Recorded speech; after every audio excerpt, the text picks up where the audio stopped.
Good afternoon, everyone. We're going to give it a second for people to continue joining in, and then we will get started. But you have arrived for Career Buzz, not Career Buzz. Whoa, sorry, that's the next event for You've Graduated, Now What?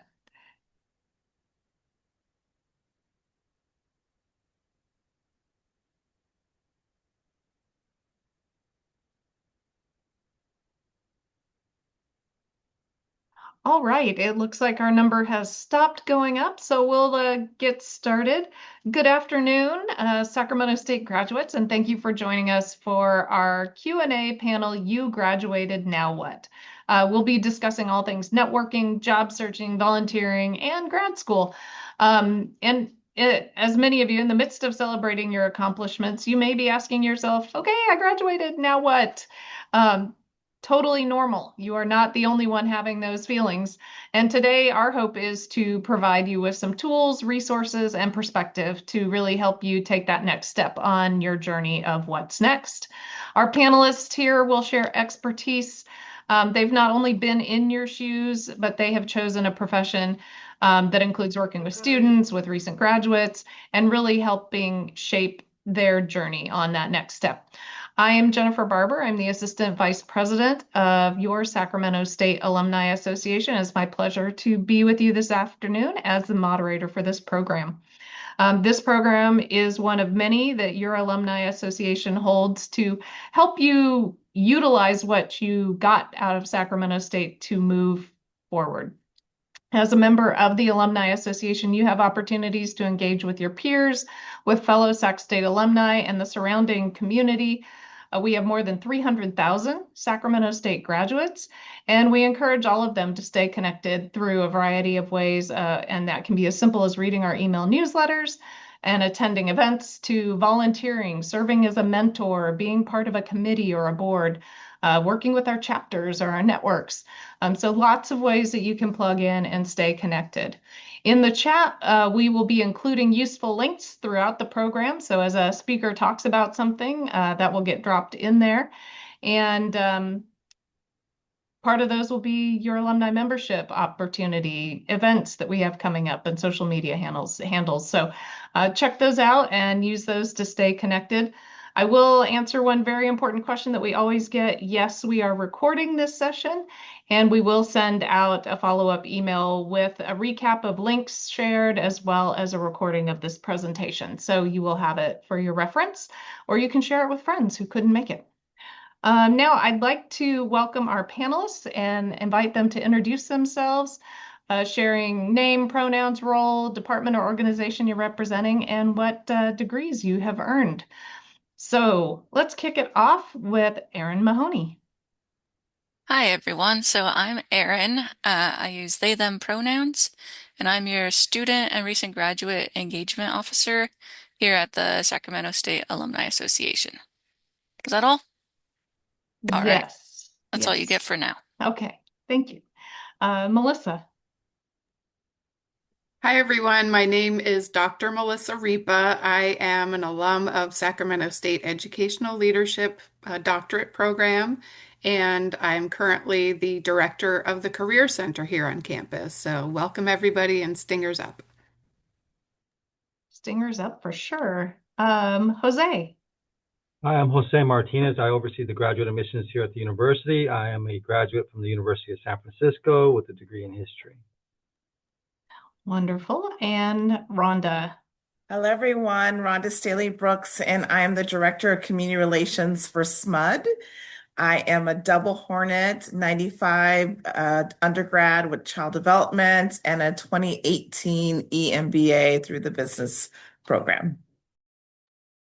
Well, thank you all for being here today and giving of your time to volunteer and share this experience, your experiences. We really appreciate it. For all of you in the room, we are going to spend the next 40 minutes learning from these panelists about resources that are available to you in all the areas I mentioned before: mentoring, job searching, volunteering, and graduate school. If you do have questions as we're going through, please use the Q&A feature in the bottom toolbar of your Zoom window. This will be where we will go to look for questions when we wrap up with our pre-drafted questions, so to speak. So without further ado, let's jump right in. Um, I'm going to start with mentoring. Mentoring is such a great opportunity for people to connect with others and really grow their skills. So I'm going to ask Erin to share a little bit more about what is the importance of having a mentor. Sure. I like to think of mentoring as kind of a three-pronged situation. You get three major buckets out of it. So first that I consider is guidance. You don't know what you don't know. So it's really helpful to have someone who's gone through the same steps as you or has started from where you are and has gotten to where you want to be, to help you navigate that.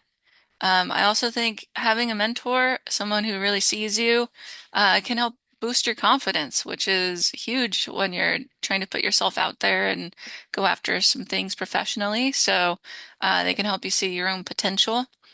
And then I think another major aspect of having a mentor is the networking that comes from that. So by building that relationship with the mentor, you'll build other relationships, you'll find other connections, and those will lead to more opportunities. And I know we will come back to sharing a lot of great resources on finding mentors, but I want to move in a different direction of finding mentors and talk a little bit about volunteering, um, as that can be a great way to meet people in a field you're interested in. So, Rhonda, can you talk a little bit about what skills and benefits can be gained from volunteering in an organization after graduation?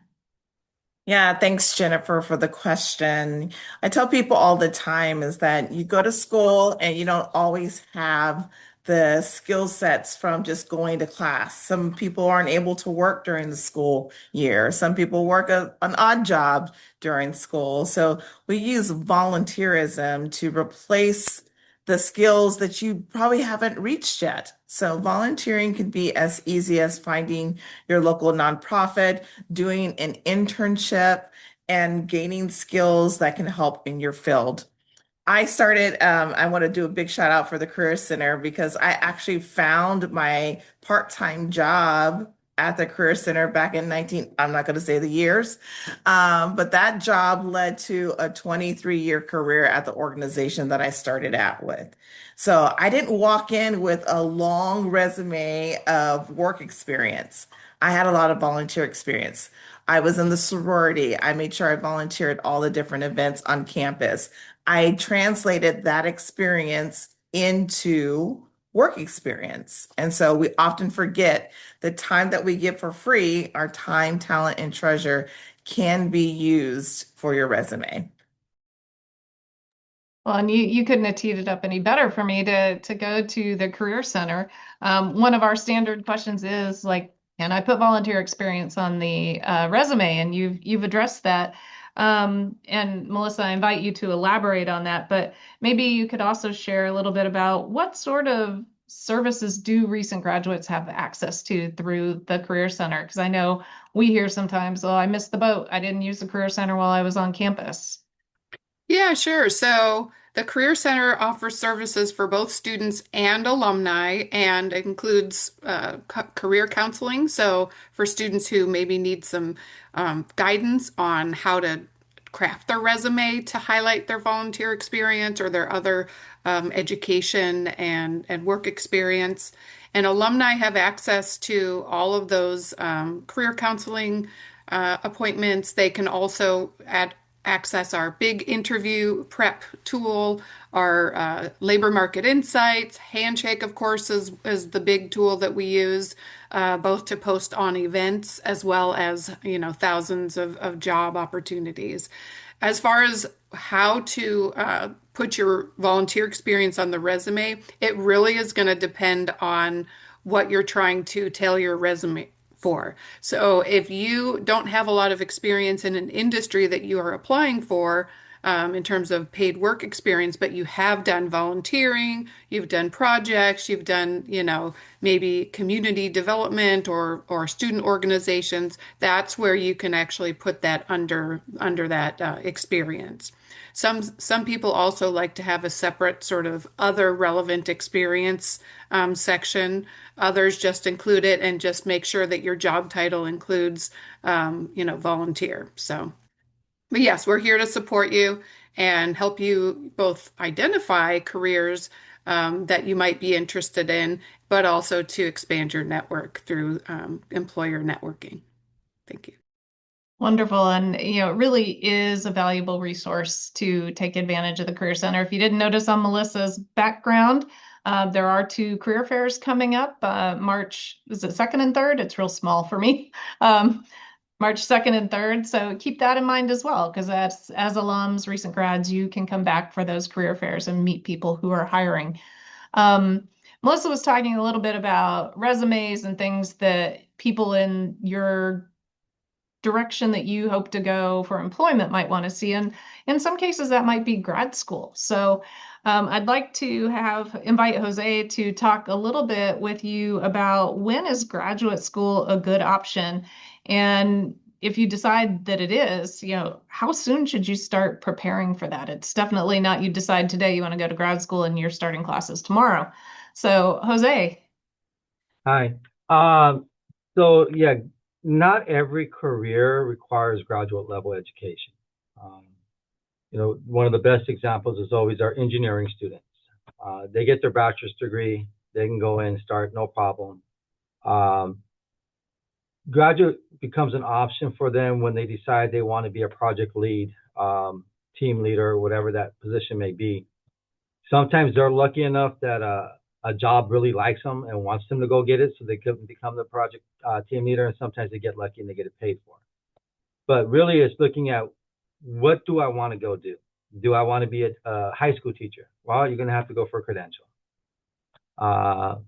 And typically, some people are like, I want to be a teacher and then a principal. So that's a multiple phase type of thing. You're going to have to get your teaching credential first, go teach for a little bit, then come back and get an administrative credential, and then possibly the master's in educational leadership type of thing. So it's really looking at those types of things. Do you want to be a community college instructor? Well, then you definitely have to go get a master's right after you graduate. You want to become a university professor? Then you need to go get a doctorate. So one is, what is my career goal? So that's one thing I always tell students is, you need to look at your career goal. What do you need to get into the position? And then, are you going to be happy being in that spot? Do you want to move up the chain? And in that case, are you going to need to get an advanced degree? I'm looking at Melissa because I know she's a Dr. Repa, and it's like, but did you start with the doctorate first? And it's like, to get up to the next level, it's like, oh, well, let me get this degree and I can go up to the next level. So it really is looking at that. And sometimes, we don't think that far ahead. Sometimes it's like, I just got to get out and work. So really, you have to just look at right now, what is it you want to do and what is required. And as far as applying to the universities themselves, if you're going to a CSU campus, you've already have experience with the application process itself because you've done Cal State Apply. And all of us use Cal State Apply. Just keep in mind that it's a 2-part process. The university is going to look for minimum requirements. And number one, and I didn't remember this till later on the earlier meeting, was, is your school regionally accredited? That's one thing you want to always consider. So for instance, we get students who went to online schools applying to graduate school, and they're not regionally accredited institutions, so we don't accept them. So that's one thing. If you're going to look at a graduate school, is the school regionally accredited? But keep in mind that they're going to have a university requirement, and then you're going to have department-specific requirements. So that's when you'll start looking at those web pages of, what does the department want from me? Do they want a statement of purpose? Do they want me to answer some questions in an essay format? Do they want a writing sample? Do they require a GRE? So when you really think about it, if they're going to be that intent, that's strong, if the deadline's coming up on March 1st, is right now a good time to really start that graduate application? Are you giving yourself enough time? Do they want 1 letter of recommendation, 3 letters of recommendation? Typically, we tell students, if you're going to apply, like say for fall of 27, then right now is the time to start getting your ducks in a row. Give yourself enough time because we'll open up that application on October 1. You need to make sure you get a hold of the right people you're going to get for your letters. If it's going to require an essay or something, you want to be able to get all that stuff together because you're going to be competing. And we have several programs here on campus that are highly competitive. Our counseling programs, social work programs, just to name two of them. We are one of the few state campuses that have a doctorate in physical therapy. That one is very competitive.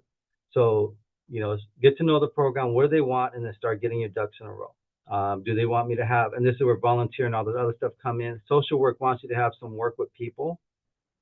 So if you haven't gotten that time in where you're doing some kind of mentoring, right now would be the time to start getting that in. So that's kind of what you would be doing at this time. And we have students who are trying to crunch it into like a 2-month period. It's like, sometimes that's not enough time. You need more time. So I would definitely give it about a year. Well, thank you, José. And you brought up two very good points. One is kind of knowing your goal, before you're making a big decision like going to grad school, what is your goal? Where do you want to be? And the other is having mentors, people who can write letters of recommendation, that sort of thing for you, or give you advice on a particular field. So I'm going to go to Erin and then Melissa to kind of tackle those two areas a little bit more. So Erin, let's start with mentors and how can they help you explore what your interests are? How do you find Sac, maybe want to keep it in the family, find a Sac State alum that's willing to be a mentor? Kind of what are the opportunities there? Sure. We at the Alumni Association, in partnership with the Career Center, do offer an online platform for students and alumni to connect while they're seeking for mentorship. It's called the Sac State Career Network, and I'll drop the link in a minute when I'm done with my spiel. But it's a really cool way for people to connect. Those who are looking for mentors can browse all the alumni who've signed up with the thought in mind to help students and to help recent alumni, anyone looking to transition in their career path. And you can browse by profession or experience or major, all these things, location, specific industries and companies to find a mentor that fits for you. So that is one option. And I think it's also really important to stay in touch with those professors that you've worked with, especially if you go to office hours. Professors are, already in the field and already have a vested interest in your success. So I think those are a couple really great pathways. And another shout out to the Alumni Association. Get involved with the Alumni Association. We have how many chapters and what networks now? More than 20. Yeah, so there are alumni groups that are based on heritage, in identity, profession, or academic area. Things like the Business Alumni Chapter, nursing, veterans, Lavender Network. So all these different groups of Sac State alumni who are already there, ready to, network with you specifically. So check out our website and consider joining and joining one of those networks or chapters specifically as well. That's a great point to bring the chapters and networks into focus. And just fun fact, we do have our business chapter is hosting a mixer event on February 12th, and that's open to anybody. You don't have to be a business graduate. You didn't have to get a business degree to go. If you're working in the business world, anything, or you just want to network, it's a great opportunity. And then our Black Alumni chapter has a mixer and a business pitch competition coming up on February 24th. So like Erin said, check our calendar, lots of good things coming up. So I'm going to move over to Melissa for a minute to talk a little bit about how the Career Center can help you explore your interests. What might be a good career path or some of the tools. I know there's a lot of online resources available through the Career Center. Absolutely, yes. And I just wanted to reiterate the importance of mentors. And I have a colleague, Stephanie Francis, who used to work here at Sac State. Now she's at Cal Maritime. Actually, I think it's called Cal Poly now. But she used to think of it in terms of three things: people, places, and things, right? It's kind of like the Dr. Seuss metaphor. But the Career Center can help you connect with people who might help you explore different industries, learn about internship opportunities. Certainly, things like our upcoming job and internship fair on March 2nd and March 3rd, if you're more focused on youth and family services.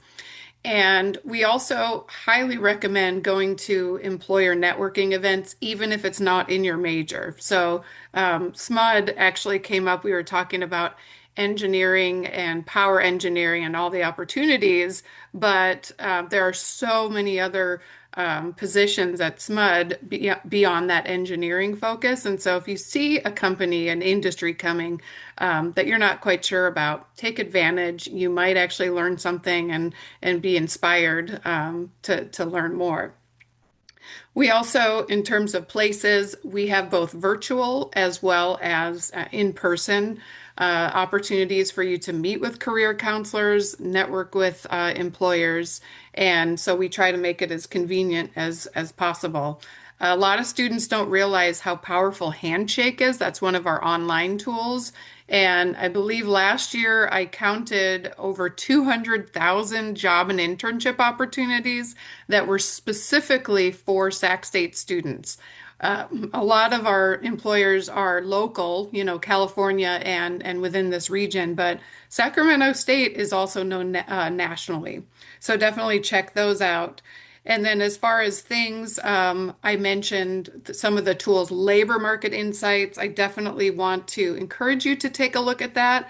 When Jose was talking about, do you need a graduate degree to pursue the occupation of interest? Labor market insights is one such tool that will tell you, is this field, does it require a master's? Is it growing in demand? You can even search by county and it tells you which companies are hiring in real time, what the average projected salary is. And so, if you need help with navigating these resources, come visit the Career Center online or in person and we'll hook you up.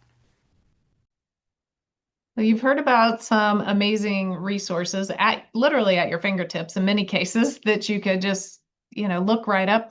But I want to take us back to volunteering for a second. Maybe going through one of these resources, you've found, a path that you are interested in, but, you're not sure. You want to kind of try it out. You don't have experience in that area. Rhonda, can you tell us, can volunteering help in that way? And if so, what are the expectations of someone who's volunteering their time? Is it like having a job? It depends. I always say it depends because you can go and do a day at a food bank and help do food distribution to actually working within a nonprofit. So it depends. I always tell people to start out with their passion. If you love the kids, then find an organization that works with the kids. If you love the pets, find an organization that has animals because you don't want to go to a job you don't like, right? And volunteering can be your little side job. So you want to make sure you're doing something within your passion. You can get the experience towards your degree depending on what it was. Earlier, we talked about accounting. Let's talk about communication. Let's talk about all the different marketing, anything that you're into right now. You can bring that asset especially to nonprofits that are looking for that. Many nonprofits have funding cuts. Many nonprofits are on a shoestring budget. They may not be able to pay you as an intern, but they'll definitely take you as a volunteer.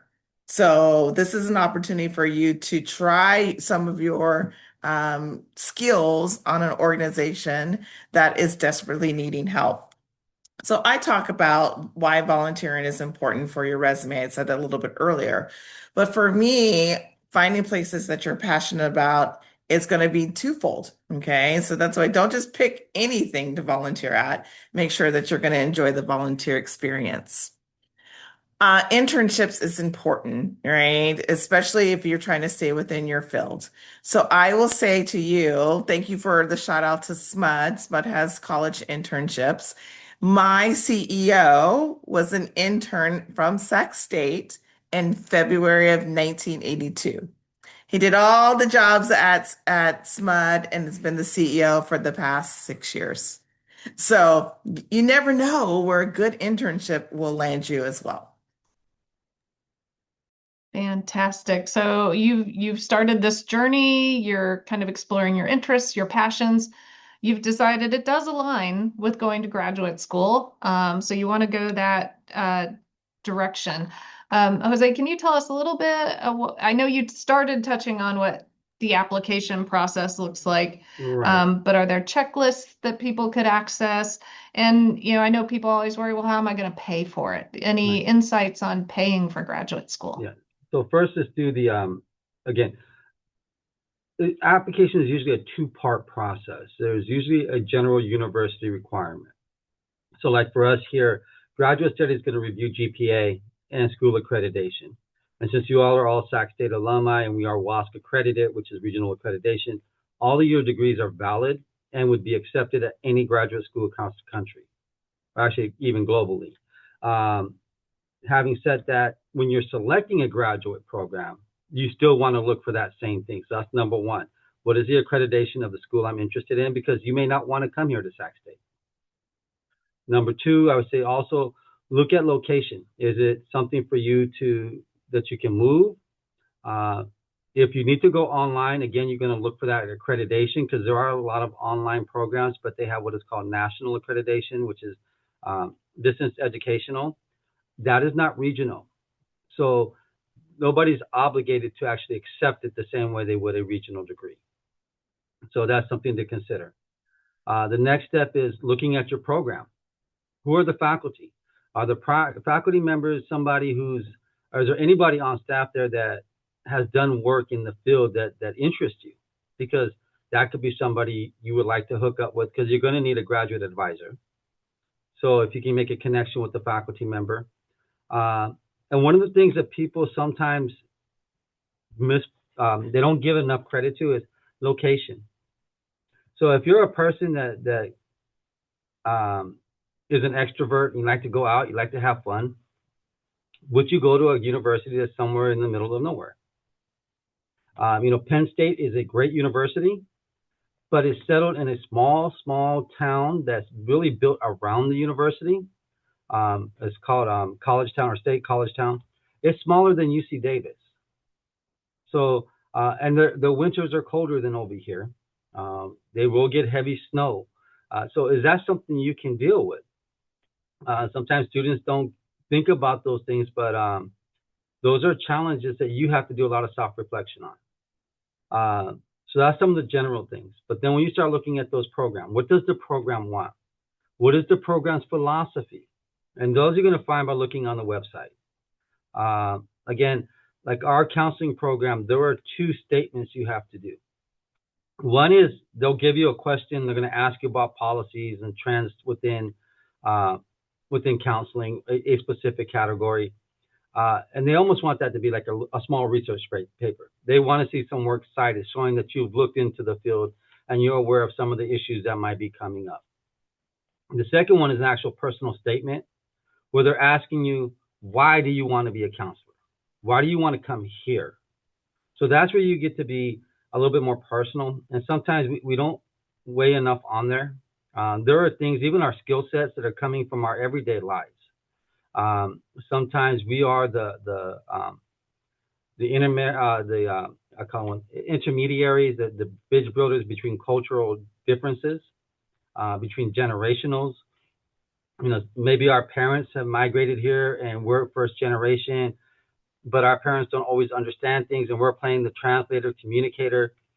That's a skill set that people don't think about, but it's ability to interact amongst various cultures, various perspectives. So again, looking at those kinds of things, you may want to talk about that or really going on to your motivations. So really research the program. What does it want? What is it about? And you want to, for lack of a better word, you want to sell yourself. saying, look, here's my skill set. This is what the university wants. This is how we fit together. Now you mentioned paying for it. So always do the FAFSA, but the federal government's not going to give you no free money. It's going to give you loans. And that's where you start going online and searching. And there are tons of stuff. You have a program called the Native Forward, which is a scholarship for tribal citizens of Native American background. There is also the Center for Arab American Philanthropy, which is Arabic American Scholarship Programs. The API, Asian Pacific Islanders. There is the Scottish Heritage. LULAC gives out some for Latino students. So, I mean, the list goes on and on. You start off saying, I want to go get a graduate degree in this field. So you're going to be with anybody who's going into that field. And then you start saying, but I'm of this background. I'm of this gender. I fall under this identity classification. And you just kind of break it down. And it could be a $100 scholarship. It could be a $5,000 scholarship. It could be a $10,000 scholarship. And again, some of those, especially the ones that are culturally based, this is going to go back to the volunteering and things like that. They're going to want to know, how committed are you to your community? So have you volunteered? Do you do events? Are you working with the youth? Are you doing certain things that maybe we don't spend enough time doing? And so you might have to put in some volunteer time, and then the money is going to come in the form of scholarships.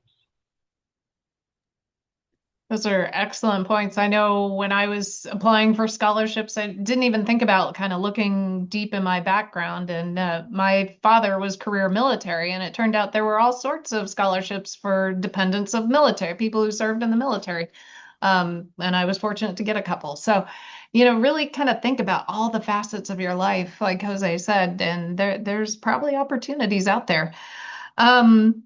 So let's say you're like still not sold on graduate school. You want to take a gap year or a gap 5 years, or you just want to jump right in.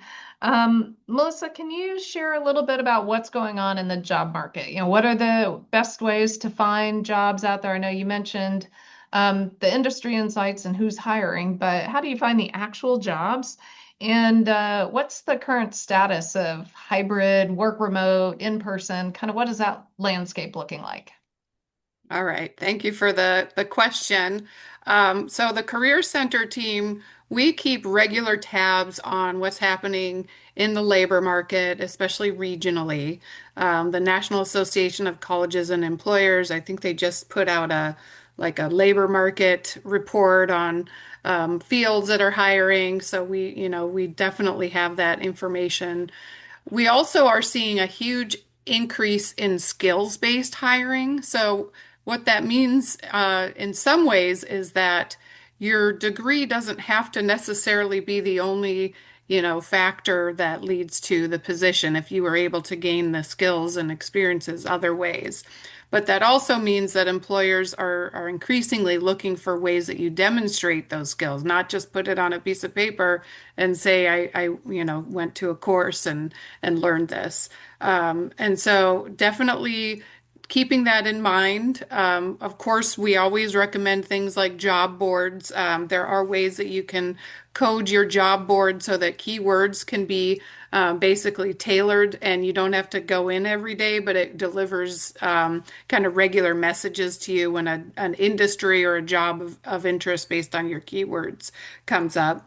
Also, LinkedIn is something that a lot of students haven't really dived into yet, but it's where about 90% of our recruiters are spending time.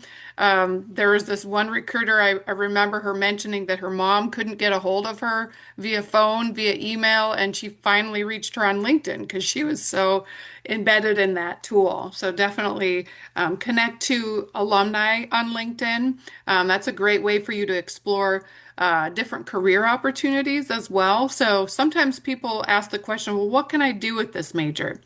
The Career Center has a resource called What Can I Do with This Major? But what I also like to recommend you do is look on LinkedIn and see what others who have been in your shoes are doing with their major, whether it's 2 years out, 3 years out, or beyond.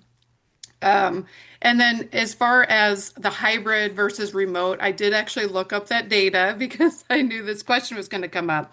So right now, according to the 2026 job outlook, 47% of positions are hybrid and 49% of those are entry-level jobs. So, about half. And then fully remote is only about 10% of overall positions, with only 6% of entry-level roles being fully remote. So there's been a shift for sure since COVID. There was a time when roles were 100% remote, even entry-level positions, but I think that's shifting a bit. As far as almost, there's increases of in-person roles. I think that a lot of our students are looking for some flexibility as well. So you are still hearing about, hybrid. And then again, that same report talked about skills-based hiring, that about 70% of employers are using skills-based hiring practices. So that's a big jump. And then I'm going to put in here a link to our career center. What can I do with this major? Because I think you can only get there from the Career Center website. I don't know the technology. Is there an engineer here? Uh, but that's a great way to identify career paths, but also professional associations that you might want to volunteer with. Sometimes they have conferences and job, postings. So lots of resources. And again, the Career Center's here to help you. Wonderful. And I know you really talked about a lot of the values of LinkedIn. I know you do offer some workshops on how to build your LinkedIn profiles. So that's another thing to keep an eye on and take advantage of. Another way to use LinkedIn that kind of goes to Jose's point earlier is if you are thinking about moving out of the area, if you're thinking about a grad school in a particular area, or you're like, I just want to work in Chicago, that's where I always wanted to be. You can find Sac State alums working in Chicago through LinkedIn and reach out and just say, hey, thinking about the Chicago area, what can you tell me? Or I'm thinking about the company you work at in Chicago. I know my daughter used that when she was trying to relocate to San Diego. It worked great. So, yeah, that's what the LinkedIn messaging is for. So, just a little food for thought. Let's say you're in a place where you find the job you enjoy and you kind of want to pay it forward and help other recent grads and other students do the same. Erin, is there a way for recent grads who have found a career and kind of went through this journey to share that experience with fellow Hornets? Thanks for that question. I really was tempted to just say no, just as a joke, but it's not true. There's plenty of ways for recent grads to give back. One thing I already mentioned is the Career Network, that online platform. Um, just like Jennifer was saying with the LinkedIn searching by location, you can do the same thing on the Career Network platform when you're looking for your mentors. Or if you want to join as a mentor, you can join even if you're kind of new, but you know you're really good at making resumes, you could just choose to offer mentorship in, editing resumes. So that's an option. Um, and with the Career Network, we actually have an in-person event coming up on March 12th where you can come and either learn about the Career Network in person. We'll do a tutorial on how to navigate it. Um, or if you're already a part of it, you can just kind of come and meet other people who are a part of it, maybe even people that you've talked to on the platform you can see face to face. It should be a lot of fun. Keep an eye on your email for more information on that. Um, as far as other events that we offer that fit this description, coming up on February 25th, we have our networking mocktail party. Um, so if you, yes, Rhonda actually partners with us on this, and she leads a half-hour presentation on how to network and why it's so important in one half of our big event space. And in the other half, there's a mocktail party in progress where alumni are gathered. So if you're a recent alum and you want to just come enjoy some mocktails and some canapes, and then when Rhonda's done with her presentation, a flood of eager students who want to use their new skills and networking come into the room, and you get to help them practice that really important skill set. And it's a wonderful event because everyone's rooting for them. So it's kind of a just an easier way for them to practice that with a little less pressure than, at a work function or something. And then the other big event that we have coming up this semester is Dinner with Hornets. So if you are an alumni who has the ability to host a table, it's $99 for half a table or $198 for a full table, and we will seat students who are trying to get into the same career path as you with you. So over a nice meal, you can discuss how you got from Sac State to your dream job. So again, more info will be coming in your email, and I'll drop some links in the chat for those things. Wonderful. Thank you. Now is the time, everyone. Please put some questions in the Q&A. I only see 2 in there, so to give you a second to rally your thoughts, I'm going to ask each of our presenters to share their favorite piece of advice, career advice they've received, or a tool or a resource they haven't had a chance yet to mention. I see Rhonda smiling, so I'm going to call on Rhonda first, like piece of advice or a resource we haven't tapped yet. Yeah, just don't be afraid, put yourself out there. What they can do is no, right? That's it. That's the worst thing they can do is say no. And if that's the worst thing that can happen to you, then you got to keep putting yourself. You're going to hear lots of no's in your career, but you won't know unless you ask. So put yourself out there. Such good advice, and you cannot take every no personally. You really can't. Many times employers are receiving hundreds, if not thousands of applications. So that's a lot of no's and only one yes. Melissa, how about you? So I think I'm inspired by this whole conversation. But the one thing I would say is just keep growing. And in terms of opportunities and resources I haven't mentioned, I really like LinkedIn Learning. So I don't know if those of you who are here have a library card for the Sacramento Public Library, but they recently had this free license for this online tool called LinkedIn Learning. It is basically the gold standard of whether it's web-based tools. You can learn about Tableau if you're interested in data analysis. You can learn about project management. But those are really great resources. And while you're looking, if you're finding that jobs require certain skill sets or things that you don't have a lot of experience in, get your feet wet through some of these LinkedIn Learning courses. And then you get a badge at the end of it, like the Girl Scouts or the Cub Scout or the Boy Scouts, and those are great opportunities to, again, continue to advance, continue to grow, continue to learn, and you'll find some neat opportunities. I love it. You can grow at any age. There's always something to learn. Love that. Jose, what would your piece of advice or untapped resource be? My advice would be try it before you decide. Right after I finished my bachelor's, I actually went to law school. My goal was to become a lawyer. And while I was there, I had an opportunity to work with some lawyers. And when I got to see what was really going on, what the profession really was about, I decided that I would just finish off that 1 year and I was not going to go back. Because it wasn't what I thought. You see these law shows, criminal intent and stuff like that on TV, and you think that's what it is. And then half the time, that's not really what lawyers do. And so do not choose or not choose a position based upon what you think it is. Go out there and see what it is first and then make that decision, because it might be something you really like doing. You just hadn't seen what really goes on behind the scenes. And it might be something like, you know what, I don't want nothing to do with this. So try it before you decide.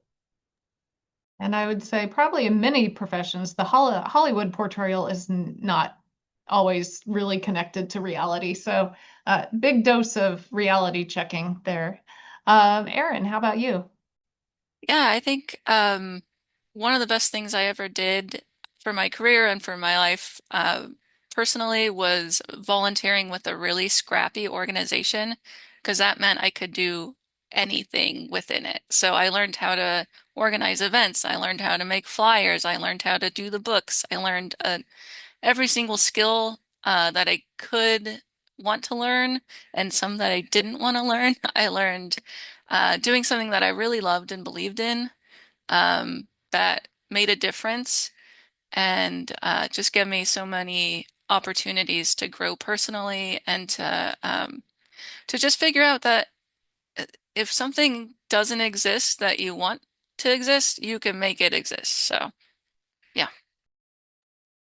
I love that. And I think kind of adding on to that, I would add that volunteering in organizations or serving on their committees or their boards is also a way to get leadership experience without having a job where you're a supervisor or a leader or a manager yet.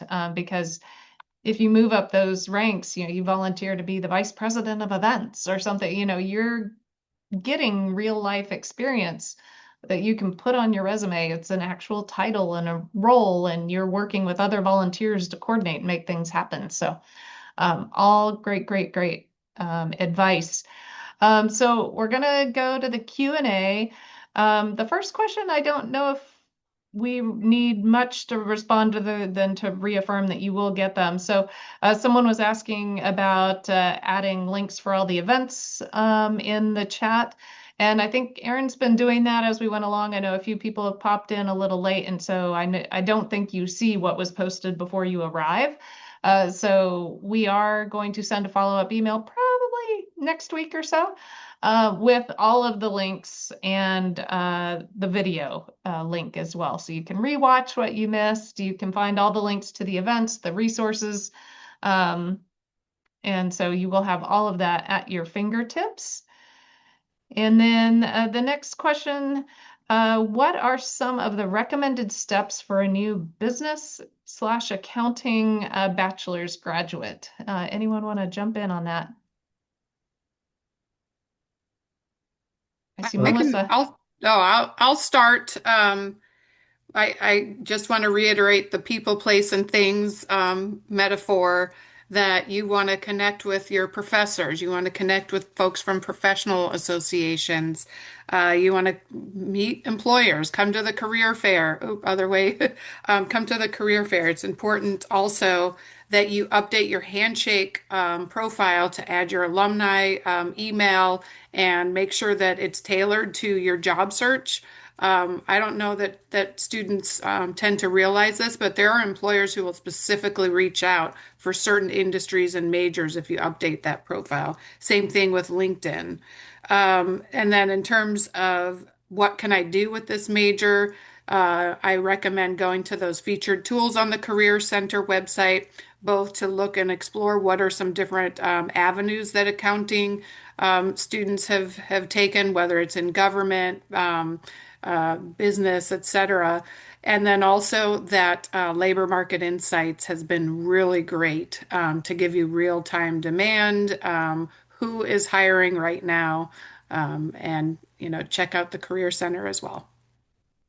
Thank you, Melissa. And I see Jose, you unmuted. Oh yeah, I just was going to add because everything Melissa said I think was on mark. But just to let you know, if you're thinking of something like, and one of the things that a lot of students with that degree want to do is they want to become a certified public accountant. So that is something definitely I would contact our College of Business. That is a post-baccalaureate program. We have a certificate program, and some of the students end up going for a master's in science and accountancy with that certificate attached to it so that they can be a certified public accountant. So that's something to discuss. You can discuss it with the College of Business.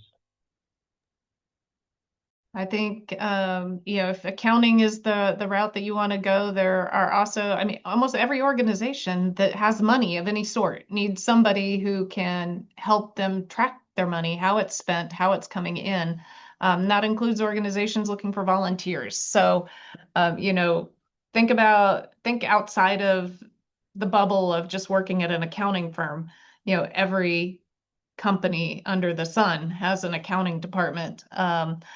There are, I think of our Alumni Association, we have a board of directors, and on that board, we have a finance committee. So, we take interested alums to serve on our finance committee. That's a great way to kind of see how nonprofits work with their finances and what kind of statements are you looking at and what are you doing with them. So I think there's a lot of creative ways you can start getting some of that experience if you're interested.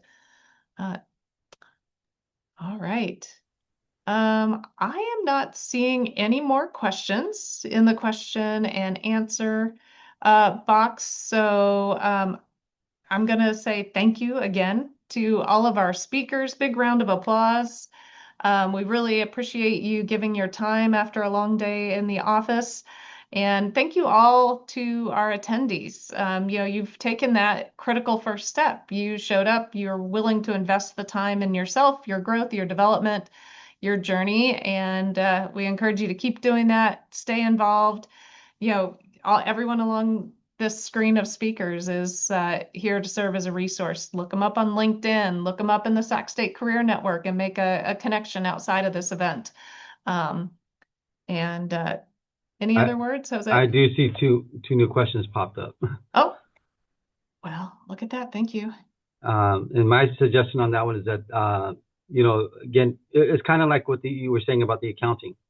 Every business needs marketing. I mean, we are a capitalistic society, so marketing is how do you get your business out there? How do you get your stuff out there? So I'm sure, again, using the resources Melissa mentioned, I would do the same thing like we talked about for the accounting, same thing for marketing.